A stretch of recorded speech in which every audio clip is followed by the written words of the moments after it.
tanggal 25 Desember sudah setahun kita jalani kehidupan kita, dan kita saatnya untuk saling memaafkan satu dengan yang lain, karena kita manusia tidak ada yang luput dari kekeliruan, tidak ada manusia yang luput dari kesempurnaan, tidak ada.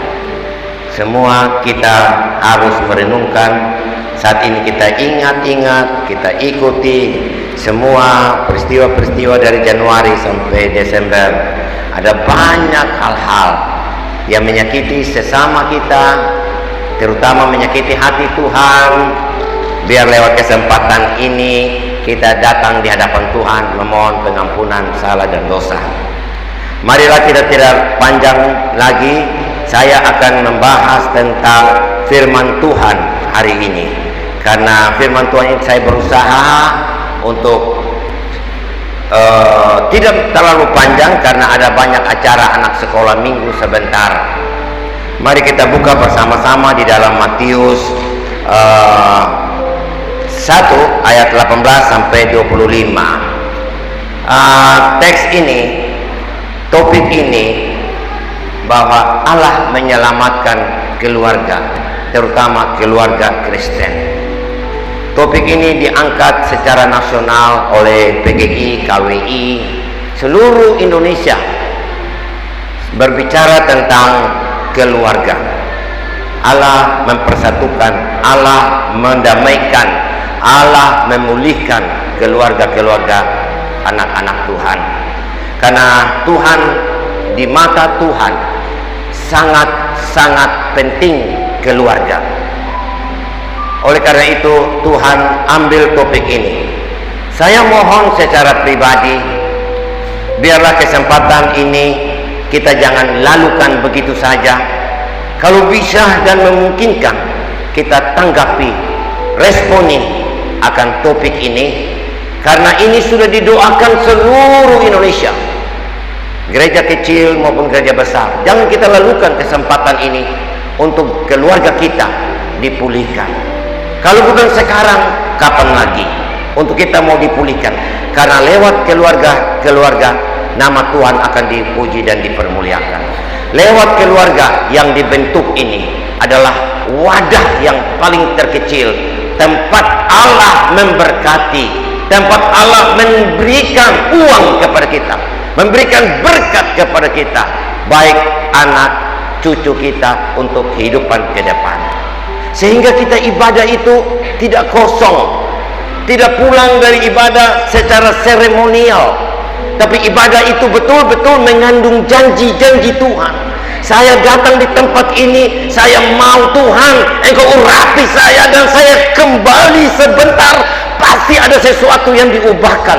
Paling tidak ada api, ada semangat untuk membangun kebersamaan keluarga-keluarga. Yang tadinya saya mungkin tidak senang, yang tadinya saya tidak suka, yang tadinya saya terlalu dihimpit dengan kekhawatiran menjalani kehidupan rumah tangga. Sekarang saya minta Tuhan, jangan Engkau sia-siakan momen ini. Minta kepada Tuhan. Saya percaya ada mujizat yang terjadi ketika kita membuka diri, ada hati yang mau supaya Tuhan mau bekerja saat ini. Saya percaya engkau tidak pulang kosong. Mungkin selama ini engkau tidak pernah mengalami sesuatu, tetapi saya pastikan pada saat ini, ketika engkau kembali dengan membawa perenungan ini, Allah datang untuk memulihkan keluarga. Engkau akan memiliki semangat. Engkau tidak tahu, kok saya berubah hari ini. Saya sudah mengalami hati yang sudah diubahkan Tuhan, sudah mengalami hati yang diperbaharui Tuhan. Kita tidak kuat, kita tidak mampu menjalani kehidupan kita, kita tidak mampu. Tapi Tuhan yang bekerja, yang memampukan kita untuk bisa ada dalam keselarasan hubungan suami istri yang intim, yang lebih intim, lebih hubungan lebih akurat lagi dibandingkan yang biasa-biasa. Tidak ada manusia di bawah kolong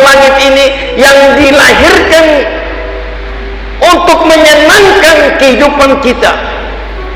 Sedekat-dekatnya kita dengan istri kita juga sedekat-dekat dengan istri kita. Pagi, siang, sore, malam.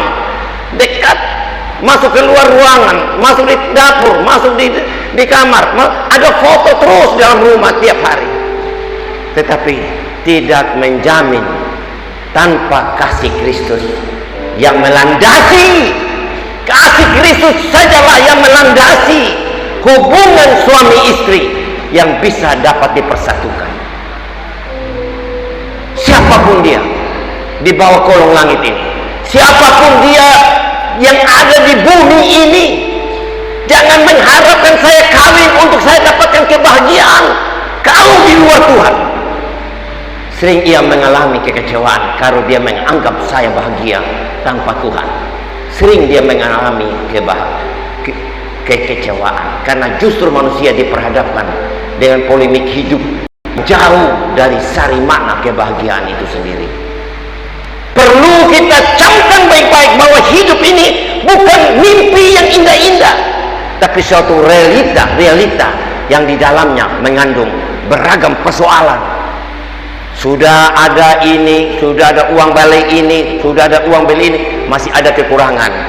Di mana-mana faktor ekonomi, faktor keuangan, kita jadikan itu nomor satu dibandingkan kerukunan rumah tangga kita. Bisa kita pecah, bisa kita baku cerai, bisa kita baku dendam, bisa baku bakalahi, hilang damai sejahtera hanya lantaran itu uang. Saya sudah penuh dengan kedewasaan tentang uang. Uang tidak dapat membahagiakan kita, tapi yang dapat membahagiakan kita saling mengasihi satu dengan yang lain, saling kepedulian satu dengan yang lain. Suami membutuhkan sosok istri yang hormat kepada dia. Ada amin? Saya mau bilang dalam rumah tangga sebelum saya memulai, supaya kita tangkap dulu ini maksud daripada Allah mempersatukan keluarga Kristen. Di dalam kehidupan rumah tangga ada dua hal yang sangat mendasar, yang tidak bisa kita elakkan, tidak bisa kita tinggalkan. Apa dua hal? Suami, dasar utama dia butuhkan sekali penghormatan dari seorang istri.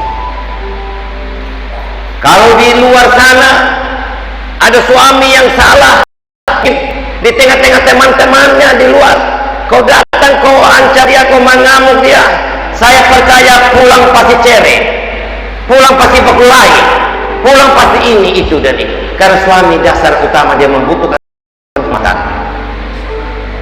Suami sangat membutuhkan penghormatan. Maka itu firman Allah bilang apa? Hai istri, tunduklah, hormatilah akan suamimu. Sejelek-jelek apapun suami, semiskin-miskin apapun suami, sekecil-kecil gajimu suamimu lebih kecil dan tidak ada apa-apa, hormati dia sebagai imam dalam kehidupan. Apabila suami ini hormat dihormati, pasti semuanya pasti berjalan dengan baik. Kalau kita dapati suami di luar sana ada, jangan kita mempermalukan suami, jangan kita menindih suami, jangan kita marah atau bikin apa-apa suami di luar umum. Saya mau bilang kepada kita, saya suami, mungkin saudara, bapak-bapak, mama, bapak-bapak ini, saya belum ngomong istri, pasti merasakan saya ingin dihormati. Tapi kalau di luar jangan bikin. Kalau sudah pulang rumah, kamu injak dia, terserah, dia tidak akan berbuat apa-apa. Kalau kamu bikin anak apapun juga di rumah, kamu injak tuh, kau lempar air mereka, pukul yang apa, dia diam kan? Dia tahu. Itu untuk kita menjadi kesatuan dalam kehidupan rumah tangga. Dan masuk kedua adalah istri. Bagaimana istri itu membutuhkan kasihnya untuk dikasihi dia. Hai suami-suami, kasihilah istri. Dia akan tunduk kepada seorang suami apabila suami itu menjadi panutan dan mengasihi dia, menyayangi dia. Perasaannya itu akan muncul. bukan dengan kata-kata. Maka itu saya mau bilang kepada kita, penginjilan yang terhebat,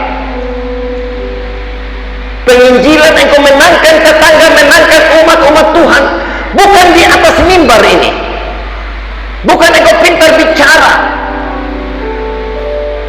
Penginjilan terhebat adalah apabila gaya hidupmu dikuasai oleh Roh Kudus. Gaya hidup engkau, bagaimana engkau dapat menempatkan suami, status suami dengan baik, bagaimana engkau menetapkan istri, status istri, dan bagaimana engkau mengasihi suami dengan baik, bagaimana engkau mengasihi istri dengan tidak kata-kata tapi kelakuan kita dalam kehidupan ini. Saya percaya tidak ada yang tidak beres, semua pasti akan selaras kehidupan kita. Siapa sih di antara kita yang mau pingin untuk saya menikah untuk 2 tahun? Siapa sih yang mau pingin menikah, saya kontrak menikah untuk 10 tahun? Siapa yang pingin untuk bercerai? Tidak ada di bawah kolong langit ingin untuk kita menyatu hati dalam kebersamaan. Allah datang saat ini. Allah datang saat ini untuk menyatu hati kita. Ada amin, saudara? Allah datang untuk mempersatukan orang-orang yang tidak mengalami pemulihan. Mungkinkah dalam panitia Natal, di mana-mana gereja-gereja kalau panitia Natal itu gontok-gontokan, habis panitia Natal sudah buyar, tidak bakal omong satu dengan yang lain, tunggu Desember lagi baru kita bakal omong lain. Ada sekarang, saya lihat di PTN ada banyak dari gereja-gereja tertentu, minta dana ini tidak mau dikasih, tersinggung, minta ini tersinggung. Maka itu makin banyak orang kita kumpul, makin banyak ketersinggungan kita sesungguhnya. Tidak usah jauh-jauh, sejak Adam dan Hawa, sejak mulanya firman Tuhan, kalau kita baca Abigail, contoh kecilnya, saya belum masuk ya, minta maaf. Abigail, perbedaan pandangan dengan istrinya Nabal. Abigail dengan Nabal, Nabal itu tidak bisa diatur, itu suami yang rusak-rusak. Lea dan Yakob, Yakob juga penipu sana sini, menyakiti hati istrinya. Tapi ada juga tadi suami yang rusak, sekarang ada lagi istri yang rusak. Siapa? Mungkin Gomer, Hosea sebagai suaminya. Gomer itu adalah paling rusak, itu istrinya yang rusak. Jadi tidak ada. Yang paling menyakitkan antara peristiwa Gomer dan Hosea di masa dulu adalah saat paling menyakiti hati dari Hosea. Allah datang kepada Hosea, jangan engkau menceraikan dia, ambil kembali istrimu itu. Di sini sangat menyakiti hati daripada Hosea. Orang sudah rusak, Tuhan Allah suruh saya ambil, tetap pertahankan rumah tangganya. Kasih Tuhan mau berbicara di sini adalah kasih. Kasih yang harus mempersatukan, tidak ada yang memporak-porandakan. Manusia tidak ada yang sempurna. Bukan berarti engkau menikah dan engkau dapatkan sesuatu yang tidak beres, kau menikah lagi dapat yang lebih baik lagi. Atau kau keluar dari gereja ini karena tersinggung dengan gembala, tersinggung dengan saya sebagai hamba Tuhan, kau pindah ke gereja sana, mungkin engkau rasa lebih nyaman di sana. Tidak juga, pasti ada duri-duri di sana. Di mana engkau ada, di situ akan engkau diuji. Karena manusia dilahirkan di kolong langit ini tidak ada yang sempurna. Maka itu kasih itu bukan hanya berbicara tentang kebahagiaan oleh Gomer dan oleh Hosea, atau oleh kebahagiaan melulu. Tidak dibicarakan tentang kebahagiaan melulu, tapi yang dibicarakan oleh Allah adalah kasih, berbicara tentang pengampunan tiada batas. Pengampunan yang tiada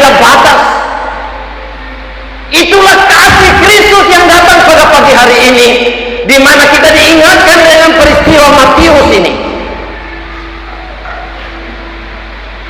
di mana kalau kita baca ulang-ulang baca ini, Yusuf dipaksakan untuk tetap mengambil istrinya, pasangan tunangannya, bukan istrinya. Kalau di situ kita lihat ada kata istri, itu budaya orang Yahudi. Sesungguhnya pada waktu dia bertunangan itu, kedapatan istrinya hamil di luar daripada sepengetahuan dia. Mungkinkah saat itu firman Tuhan katakan Yusuf belum sentuh, tapi dia sudah hamil? Secara manusia, ini berita baik atau berita buruk? Saya mau tanya kepada kita, kalau kita seandainya sebagai Yusuf, pacar kita hamil, kita belum sentuh apa-apa, apa yang kita lakukan?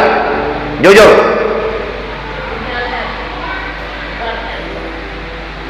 Eksekusikan dia, pulang ke engkau, saya tidak perlu kau.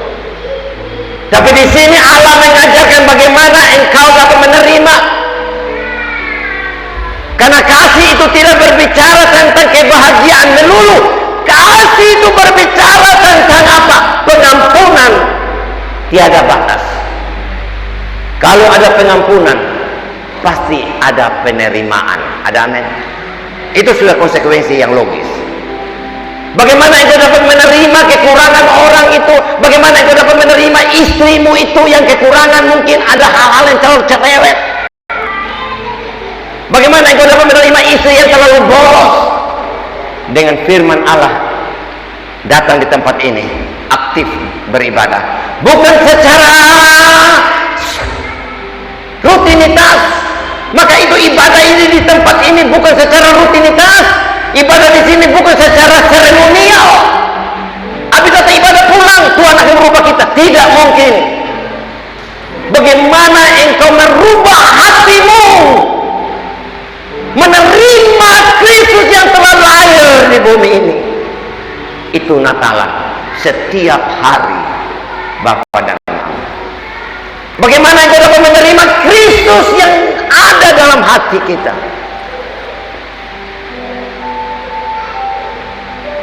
Ini yang paling penting.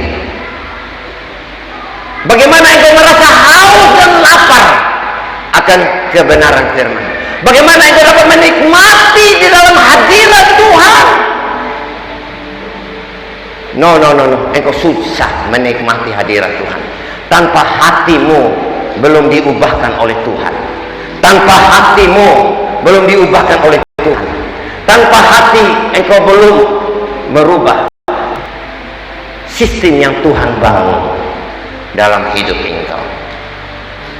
Hati ini adalah sangat penting artinya. Karena hati itu adalah tempat terpancarnya kehidupan.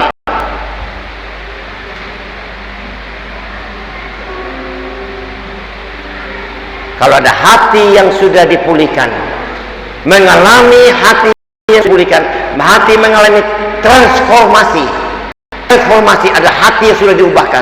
Saya percaya yang berita yang buruk tadi dapat diubahkan menjadi kabar baik. Ada amin. Sesuatu yang kau lewat matamu, kau melihat kecolongan, ya apa buruknya istrinya, kau dapat menerima dia apa adanya. Itu saja kuncinya. Hati, kembali kepada hati.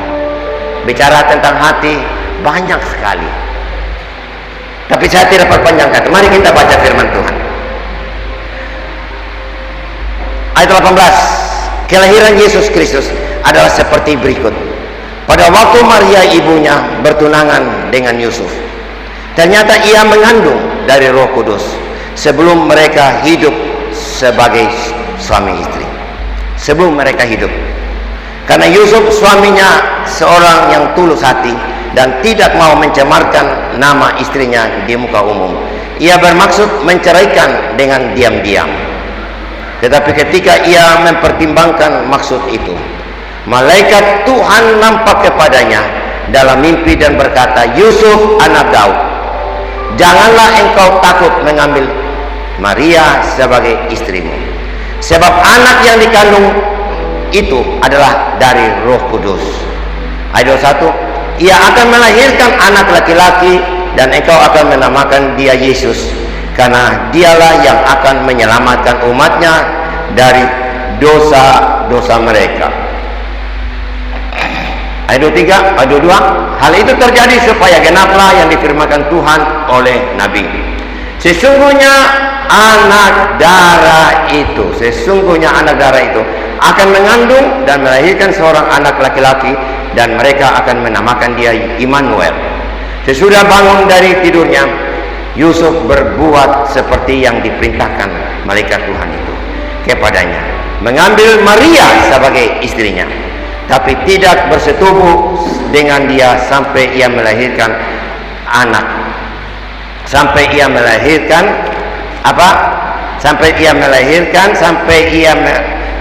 anaknya laki-laki, dan Yusuf menamakan dia Yesus. Bapak mama yang dikasihi Tuhan, apa makna Natal yang sesungguhnya? Sehingga kita setiap tahun sibuk. Apa makna Natal sesungguhnya? Sehingga kita tiap tahun menguras dompet kita untuk menyelenggarakan acara-acara ini, memanggil keluarga-keluarga baku kumpul karena Natal. Apa maknanya yang sesungguhnya? Pergi pulang kampung, buang anggaran. Apa makna Natal sesungguhnya? Mari kita belajar tentang ayat 18. Kelahiran Kristus itu adalah yang sebagai berikut. Pada ibunya bertunangan dengan Yusuf, ternyata ia mengandung dari Roh Kudus sebelum mereka hidup suami istri. Ayat 19, karena Yusuf suaminya seorang yang tulus hati dan tidak mau mencemarkan nama istrinya di muka umum. Dikatakan ketika Yusuf dan Maria masih status hubungan bertunangan, belum dalam status pernikahan, Yusuf mendengar kabar hamil. Maka tadi awalnya saya katakan, siapa yang tidak marah? Siapa yang tidak emosi? Maka itu di ayat 19 dia katakan dia ingin menceraikan Maria secara diam-diam. Tetapi ada satu hal ayat 24 yang menjadi penekanan di sini. Sesudah bangun dari tidurnya, Yusuf berbuat seperti yang diperintahkan malaikat Tuhan itu kepadanya. Ia mengambil Maria sebagai istrinya. Di sini memulai sebuah ketaatan. Mari kita renungkan. Yusuf dan Maria perlu menjadi teladan di dalam kehidupan hidup kita. Kalau orang Katolik itu sangat mengidolakan Maria. Persepsi kita berbeda-beda. Tapi di dalam komunikasi kehidupan kita, dia tetap dengar apa kata Tuhan tentang jangan engkau tinggalkan, jangan engkau menceraikan dia. Adalah wujud daripada ketaatan. Maria juga begitu, dia tidak kecewa lagi. Saat itu dia kecewa. Kenapa? Dia bertanya. Itu masalah negatif, masalah duka, masalah berita buruk. Apa yang mengubahkan sehingga berita buruk menjadi berita yang sukacita? Sampai saat ini Natal membawa berita sukacita. Apa yang mengubahkan berita itu dari buruk menjadi berita sukacita? Lukas 1 ayat 18, ayat 38 dia bilang apa? Aku hamba Tuhan, jadilah menurut perkataanmu. Jadilah dalam padaku menurut perkataan. Saya percaya Bapak dan Mama saat ini, apabila Bapak dan Mama mengalami persoalan segenting apapun, seberat apapun di muka kolong langit ini, ketika engkau menyadari, engkau berkata dengan imanmu, aku hamba Tuhan, aku anakmu, jadilah